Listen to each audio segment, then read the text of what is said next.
Marami na nga ang na-excited mamaya para sa ABS-CBN Christmas Special or Forever Grateful Christmas Special 2023 gaganapin mamaya sa Araneta, Smart Araneta Coliseum. Isa na nga doon ang Kim Pao fans mamaya na kung saan ay nag-prepare na nga sila para suportahan ang Kim Pao Love Team. At dito, palagi na nga inaabangan ang kilig move, galawan ng mga Kim Pao. Ang mga fan ng Kim Pao ay sobrang na-amaze at kinilig sa tuwing may mga interviews, sa tuwing magkikita or may mga something kilig na ipapakita ng Kim Pao na sina Paolo and Kim.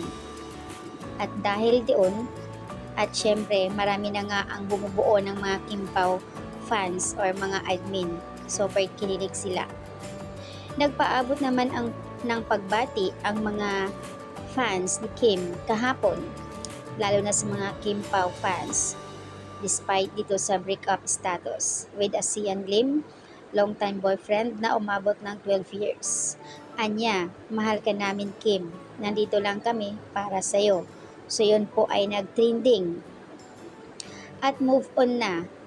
Alam kong madali ka lang maka-move on. Siyempre, andyan si Papa Paolo Abilino.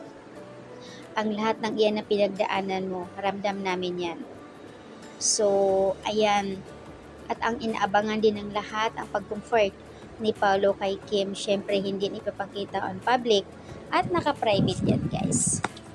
Sa IG story naman ni Kim, sa Facebook story naman sa MyD niya, ay tila nag-clip video si Kim na namugto ang mata niya na something galing umiyak. Yung suot niya ay galing pa sa It's Showtime. Kasunod naman ng pag-MyD ni Kim kung saan kasama niya si Derek Loren na tila kinocomfort si Kim. Marami nga ang nagmamahal kay Kim.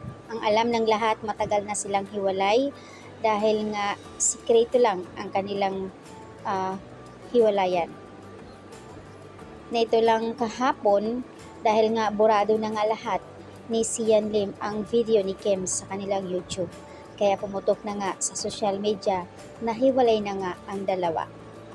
Sa It's Showtime, minsan nagsasabi si Kim na kailangan pa rin niya talaga ng communication.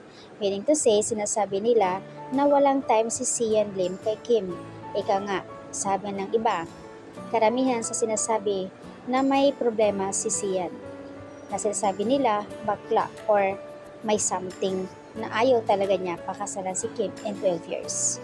So that's an update guys, mamaya kilig mamaya sa Kim Pao sa Forever Grateful Christmas Special 2023 finally after 2 years.